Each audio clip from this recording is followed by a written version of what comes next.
there's a lot going on in the Siege of Gondor. I actually want to bring up a point of controversy because Yes, absolutely. this is one of the first times we see up close the ring wraiths on their flying steeds, right? Yeah. And it becomes a matter of like visualizing what these things actually look like. And there's no real detailed account of what they look like in terms of what the steeds look like. Although they are referred to as hellhawks or something like that. Did you see that? The Nazgûl king rides up on a horse on this one. Oh.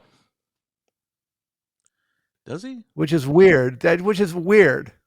Oh, right. You know what I'm saying? Inroad the Lord of the Nazgûl under the archway. He was on a horse. Yes. Yeah, at the top it says "Inroad the Lord of the Nazgûl, a great black shape against the fires." Rewind the chapter a little bit. Just go back to go to 1084. Okay, midway through it says, "Grond crawled on, the drums rolled widely over the hills of slain. A hideous shape appeared, a horseman, tall, hooded, cloaked in black. So slowly trampling the fallen as he rode forth, heeding no longer any dart. He halted and held up a long, pale sword." So he's on a horse. Yeah. Weird, huh? He's got multiple steeds. So he's got but why, if you have a winged steed, why ride a horse? Yeah, that's what I'm saying. I mean, look, I'm not complaining because it's love the whole imagery of this whole of it. Yeah, no, there's no reason to complain. It's just I never noticed that. Well, I never gave it much thought. You know, I just assume, oh, he's on a horse. But like, I'm like, wait, now he's on a horse. Well, this is what brings me to like the Rankin Bass Return of the King. Okay. Because he was on a horse, and then later on in the next chapter, he's on his flying steed, and there was, so like the whole scene in the Rankin Bass, and this was when I saw this when I was a kid, so I was like, that's weird, and then I paid attention to it, and that's like something that was always kind of it didn't really stick in my craw because I didn't really, it doesn't bother me. Let's speculate about this, okay? Do you think there's ever a case where the flying steed could actually hold the horse in its talons? What you mean? Carry it with a piece of vine or a creeper? With a line of creeper. No, what I'm saying is, like you're out in the desert. You mean he's going to pick him up under his dorsal guiding feathers? Under his dorsal guiding feathers? Yeah, exactly.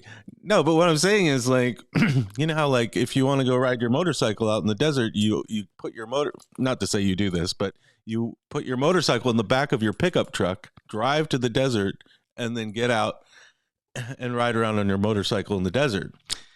Much the same way you can put your horse somehow in the talons of this flying beast, fly out to the battlefield, and then mount the horse and ride around.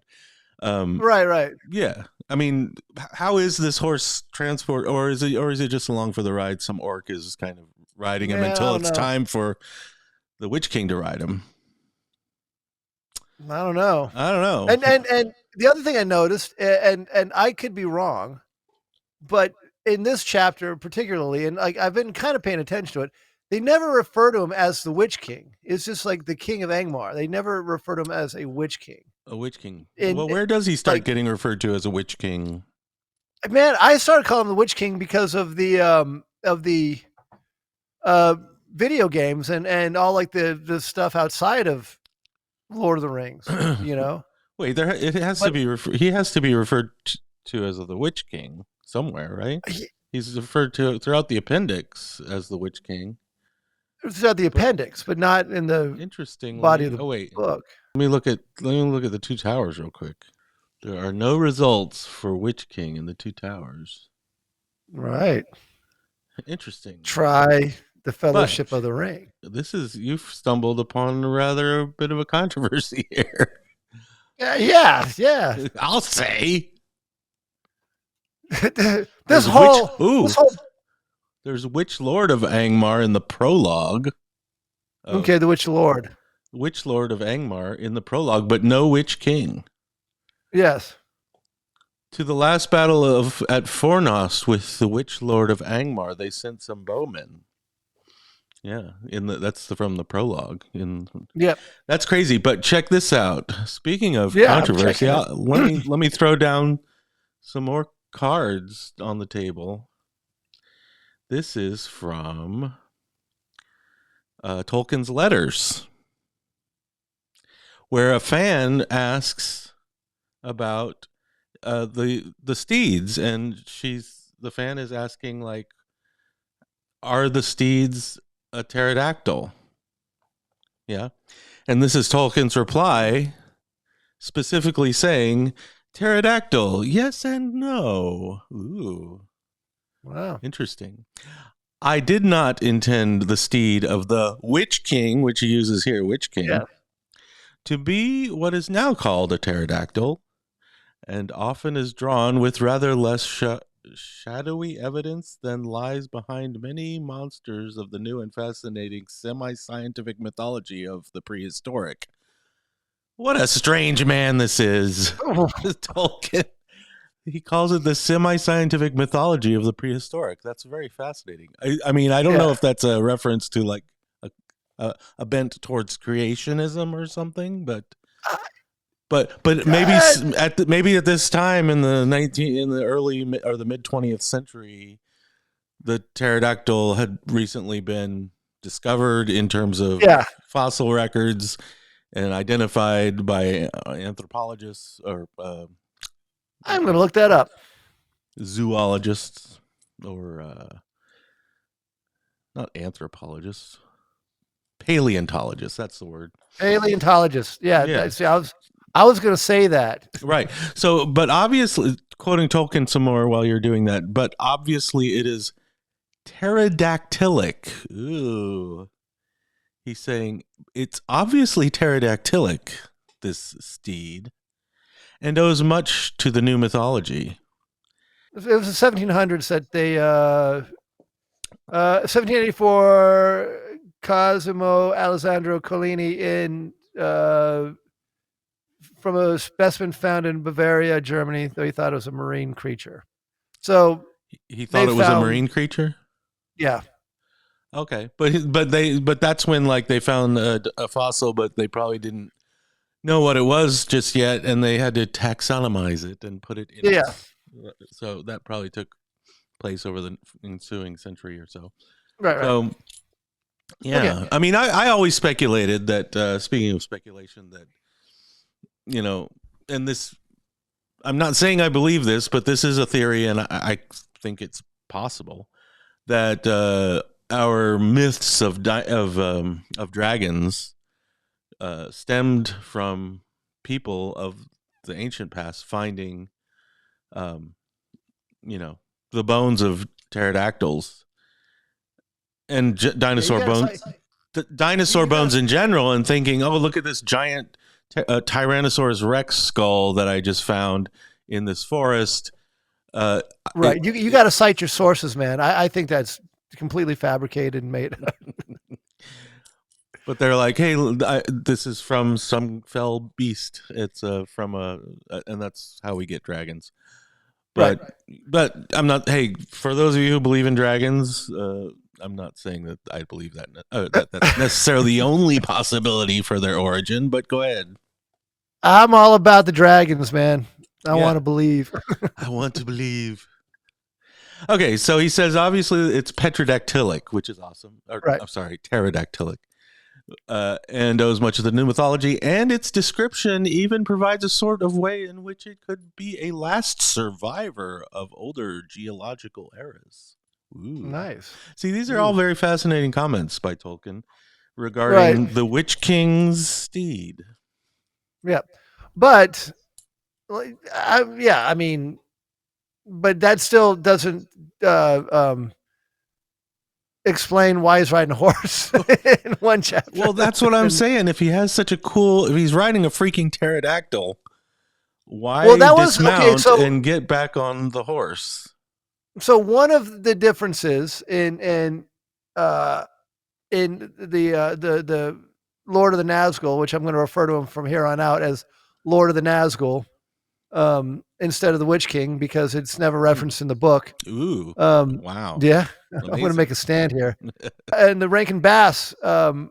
Actually, I have the Rankin Bass pulled up. You want me to just play it or to that point? Oh, so here we go. Yeah, but see, here's the difference. Yeah, he's flying in on a flying horse. Lord of the Nazgûl.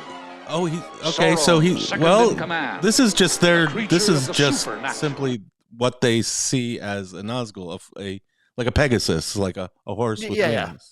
No, but they have him riding, and later on in this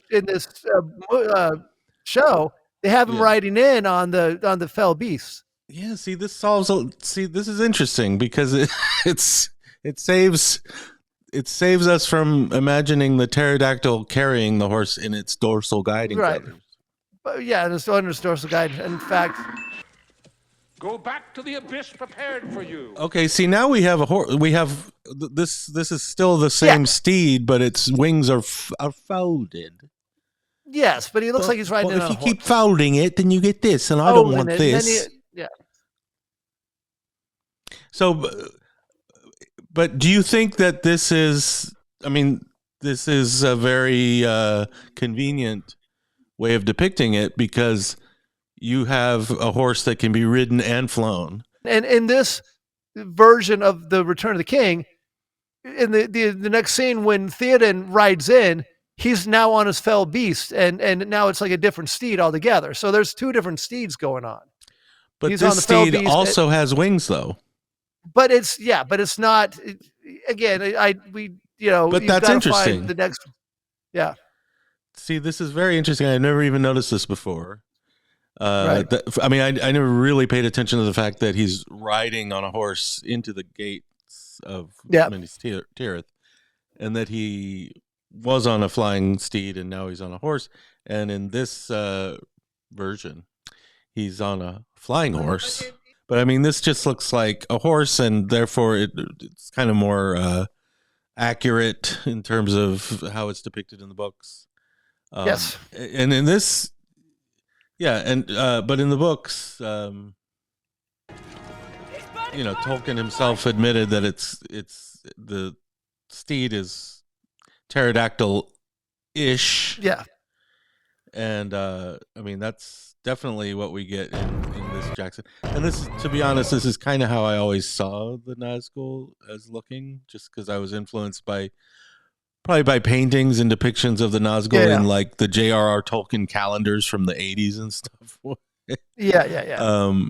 But yeah, so but in that sense, like this, the steed that the Nazgûl is on, the steed that the Lord of the Nazgûl is on, when the cock crows, is not this steed in the book. No, right. No.